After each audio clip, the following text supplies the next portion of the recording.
Salut Rainbow. On se retrouve aujourd'hui pour une nouvelle vidéo. Je présente et tout. On a essayé de scinder, au vu de toutes les études psychologiques, etc. qu'on a pu trouver sur internet, on a essayé de scinder la relation de couple en soi en 4 étapes. On les a imagées un petit peu autour des 4 saisons, comme les psychologues l'ont fait. Vous pourrez vous situer sur l'une ou l'autre des étapes qui concernent votre couple et répondre à la problématique qui pourra vous aider à mieux comprendre la situation dans laquelle vous êtes. J'espère que c'est clair, mais vous allez comprendre au fur et à mesure. On a essayé de bien détailler. Et donc aujourd'hui, on va vous présenter la recette d'un couple sain et qui, a priori, grâce à ces ingrédients, vous permettrait de tenir dans la durée.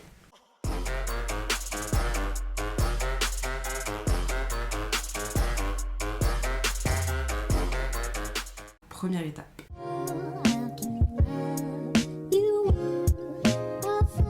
Donc première étape, première saison, Summer Love. Summer Love, ça va être quoi? Ça va être cette étape dans un couple où en fait c'est le début. Donc tout est beau, tout est rose, on s'aime, on se manque énormément. Quand t'es pas là, j'ai envie de crever. On part du principe où un couple, il y a différentes problématiques et si tu n'arrives pas à les gérer ou si tu n'as pas envie de les gérer, et ben c'est la fin de ton couple. Ça veut dire que tu te prends pas la tête, ou que dans ta tête en fait c'est censé couler de source. Et du coup, si ça le fait pas, tu abandonnes. Donc en fait, il y a une problématique à cette petite étape, l'illusion. Le fait que ce soit... qu'on se persuade que ce soit parfait. En fait, on est clairement dans le déni. C'est bien, hein, ça fait du baume au cœur et tout, c'est archi bien, hein, les débuts, on le kiffe. Mais il faut être conscient de ce déni et de cette illusion que nous procure en fait ce gros degré d'amour qu'on a. Parce que ça va pas durer. Vous avez un petit peu brutalisé, je m'excuse, mais il le faut. Casser cette illusion, hein, pour ouais, mais un peu pas sur trop, je suis en train de leur dire de kiffer. La clé, du coup, c'est de faire preuve de maturité. On n'est pas là à se dire, oh putain, ça va être comme ça toute notre vie, nanani. Non, effectivement, c'est une période de notre couple qui ne sera pas comme ça ad vitam aeternam, même si c'est ce pourquoi on s'aime. Ok, c'est normal, je kiffe au départ, mais c'est pas à vie. C'est tout. C'est ça, la maturité. En gros, ça peut paraître évident de se regarder dans les yeux et de se dire « Ah mais putain, on se comprend tout de suite et tout, on s'aime trop ». Sauf que non, en fait, il faut être archi objectif, il faut se parler, communiquer. Vous verrez que la communication, elle est présente dans toutes les étapes en tant que clé. Il faut vraiment instaurer un nouveau dialogue et voilà, et commencer à comprendre en fait ce que tu veux toi, ce que veut ton partenaire. Et c'est comme ça, en fait, en communiquant, que la relation pourra aboutir à long terme. On passe à la deuxième étape.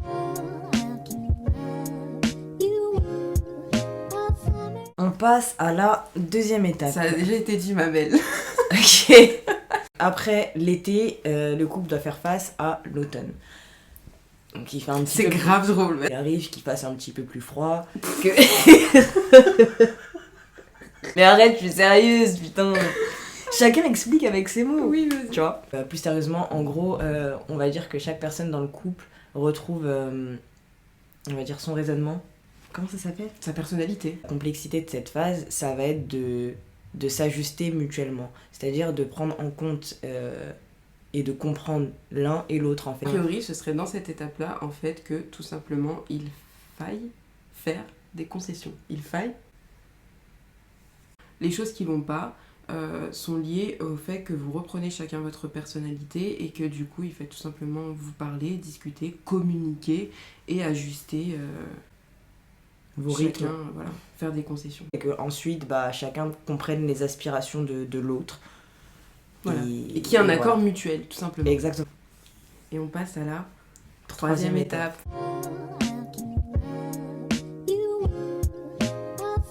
On passe à l'étape hivernale, on va dire. Là, le couple est censé avoir atteint un stade où, bon... on sait ce que chacun aspire à quoi, pourquoi, quelles sont les envies, les projets, etc. Et en fait, à ce stade hivernal, chaque individu aura besoin de quelque chose. Et en fait, ce besoin va clairement se transformer en désir.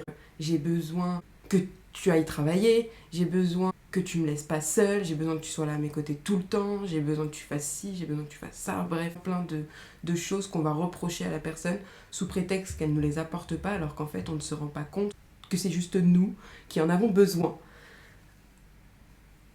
En gros, c'est une période où tu dois apprendre à apprivoiser tes responsabilités. Si tu te sens mal, c'est pas forcément de sa faute. On a peut-être une difficulté dans la vie et on a tendance à avoir un bouc émissaire en face qui est donc notre partenaire. Et voilà, t'as la notion de facilité. En fait, c'est une étape où la personne avec qui tu es, ça y est, genre vous êtes censés vraiment être H24 ensemble, donc elle fait partie de ton être, de ta vie. Donc c'est facile de lui balancer en fait ce qui va pas chez toi. Forcément, ce qui va pas chez toi, ça va être de sa faute. Là, on est entre parenthèses, on parle pas de couple toxique ou quoi ou qu'est-ce. Hein. On parle de normalité dans un couple, on parle de couple sain. Ce qui est important, c'est de bannir du coup toutes ces idées reçues où le couple est censé s'entendre tout le temps, mutuellement, être en accord tout le temps, etc. Il y a des choses que ton partenaire va voir et toi non, et enfin, au final, ça peut être deux points de vue qui se rejoignent, mais pas dit de la même manière.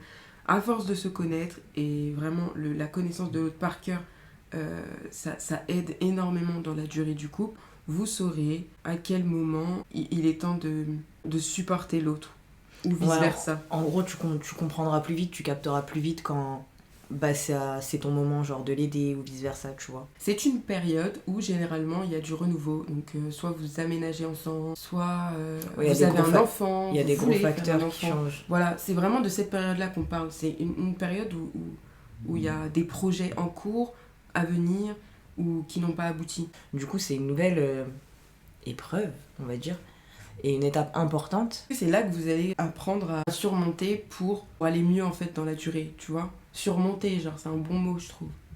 Ouais. Dans l'optique où le projet ou quoi, ou peu importe ce que c'est, est difficile. Du coup la clé, encore une fois, c'est une histoire de communication et pas de non-dit. On se dit tout quand on est en couple et quand on veut que ça dure. On se dit tout. Tout.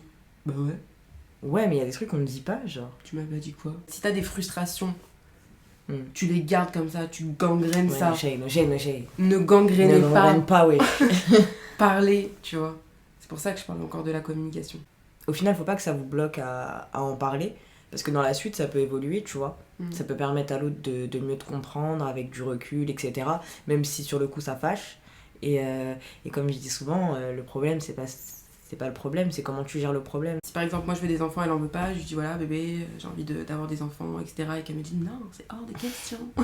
je peux mal réagir, mais après je peux comprendre, revenir vers elle. Ça te fait te remettre en question, mine de rien, parce que je vais me dire attends, elle veut des enfants, moi j'en veux pas, du coup pourquoi? Enfin, tu vas vraiment... Voilà, il faut vraiment tout dire. Pourquoi je veux des enfants, pourquoi j'ai cette envie, pourquoi nanana. Pourquoi moi je veux pas, pourquoi nanana. Si je lui dis bah écoute, j'ai envie de construire une famille avec toi, parce que t'es la femme de ma vie, parce qu'on s'aime et que j'ai envie de construire une petite famille. Peut-être que moi ça va être mon déclic, je vais te dire oh moi tu sais, je veux un minou.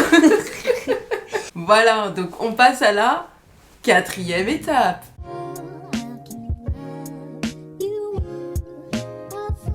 Tu l'as pas fait. 4e, on est sur le printemps libéré.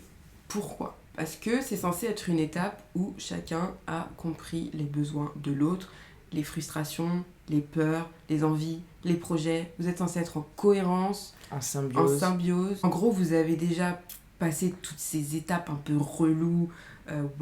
Nouveaux projets qui fonctionnent pas, on s'engueule, on nanani.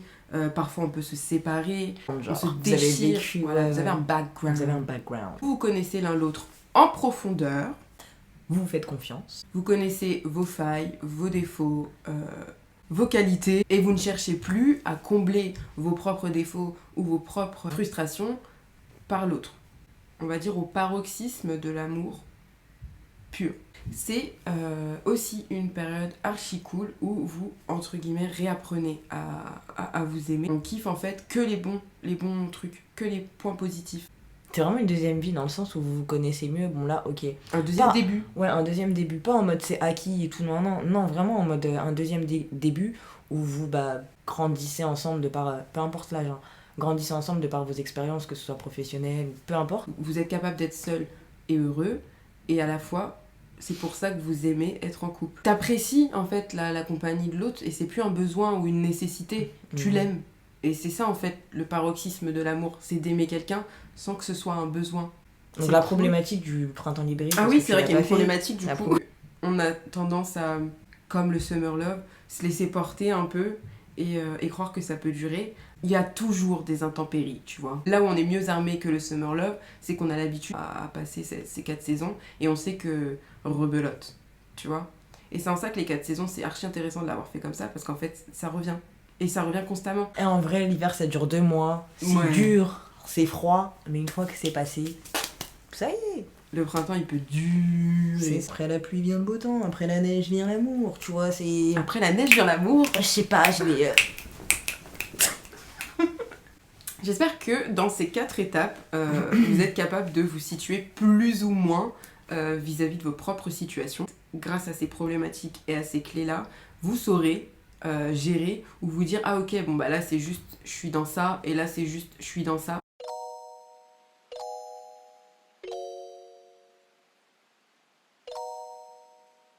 On va faire un petit aparté toxicité. On avait lancé un sondage Instagram où on parlait donc de relations, d'amour, de si vous aviez déjà vécu ceci ou cela. Et on avait posé la question de savoir si vous aviez déjà été dans une relation toxique. 73% du coup de nos abonnés nous ont dit qu'ils ont déjà été dans une relation toxique. Déjà, faut identifier la notion de la toxicité, si je puis dire, du couple ou de la personne. À savoir qu'une personne peut être toxique en couple, mais pas forcément toxique dans la vie. Deuxième point, on peut à la fois nous-mêmes être toxiques pour la personne et pas s'en rendre compte, ou vice-versa. D'ailleurs, je pense qu'on a tous, à un moment donné, une part de toxicité en nous. Après, à savoir se stopper, en fait, et s'en rendre compte surtout. On va parler de la toxicité où il faut fuir, genre drapeau rouge. C'est plutôt simple à trouver, ce qui n'est pas simple, c'est de se barrer pour les personnes qui sont amoureuses. Même si la personne, elle est toxique, tu peux pas t'en vouloir de vouloir lui donner de l'amour ou de l'aimer, parce que la personne, elle a mal agi, tu vois ce que je veux dire. Il y a une personne que t'aimes, qui te trompe, et toi tu te sens bête de l'aimer encore. Faut pas. Parce que toi déjà t'as pas décidé de la tromper, cette personne, et en plus de ça, tu peux pas du jour au lendemain ne plus aimer une personne. C'est pas parce que tu vas te mettre en couple avec une personne que ça y est, vous devez passer votre vie ensemble, que la personne a la parole de te quitter ou quoi que ce soit. Faut accepter aussi que en retour, tu ne conviennes pas à la personne. N'hésitez pas à nous envoyer des messages si jamais vous avez besoin de soutien, etc., de savoir comment ça peut se passer, ou de vous référer tout simplement à cette vidéo. Et enlevez-moi tous ces drapeaux rouges, là, fuyez.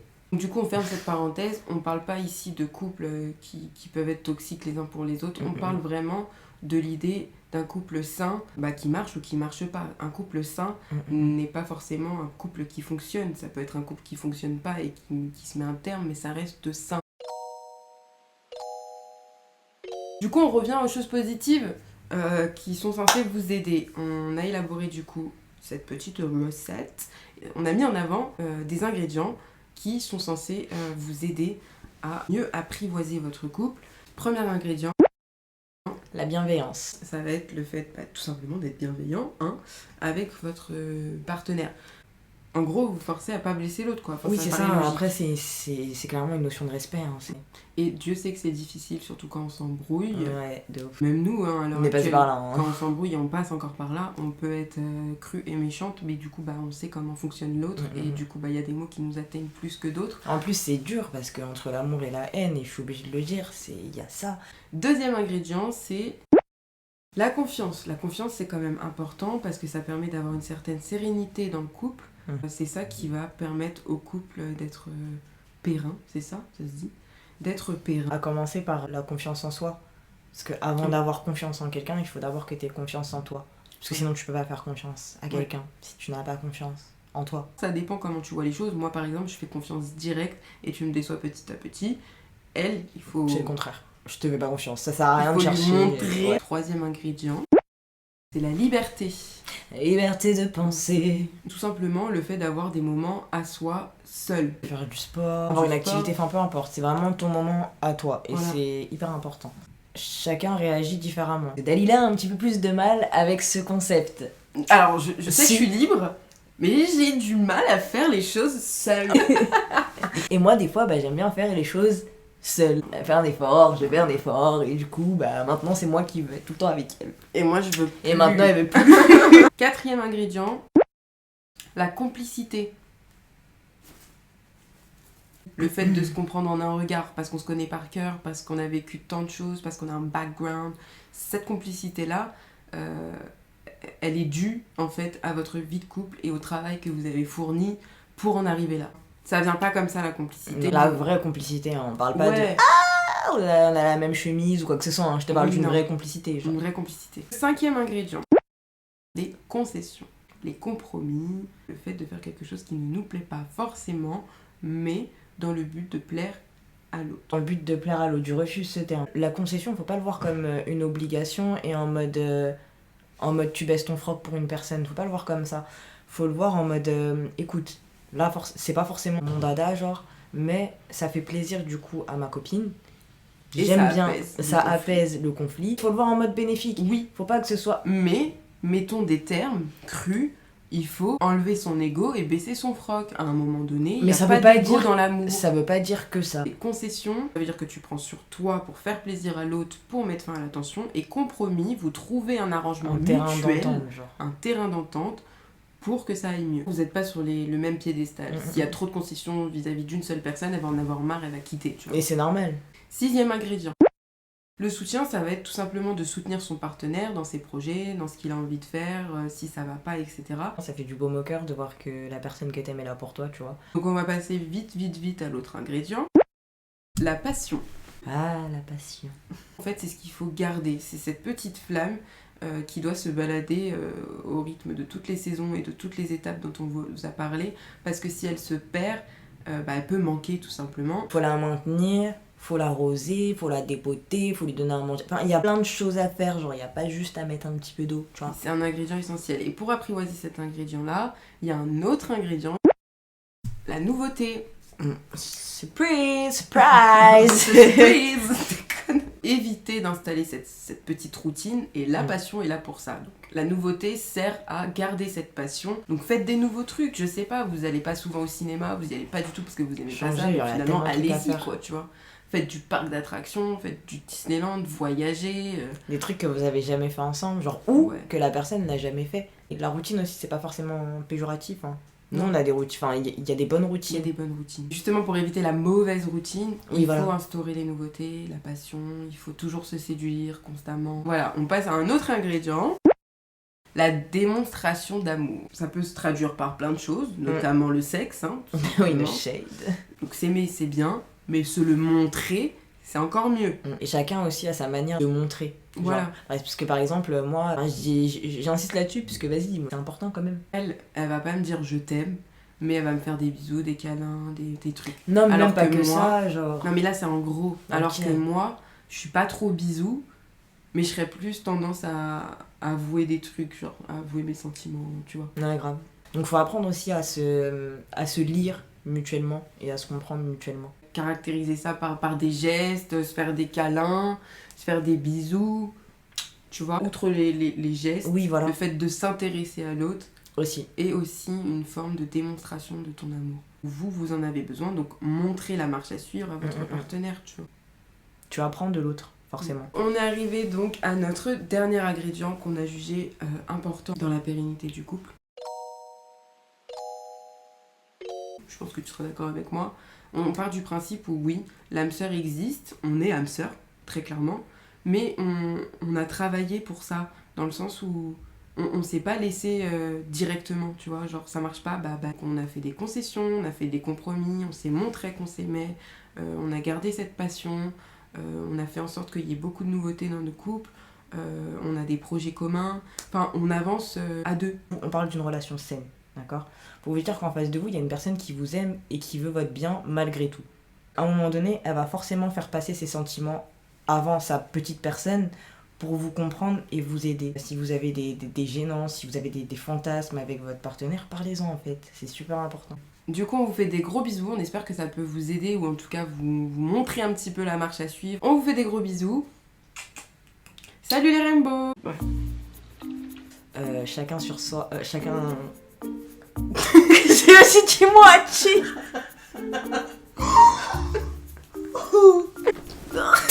Donc, du coup, vous avez pas la même appétence, tu vois, à... Il arrive qu'il fasse un petit peu plus froid, que...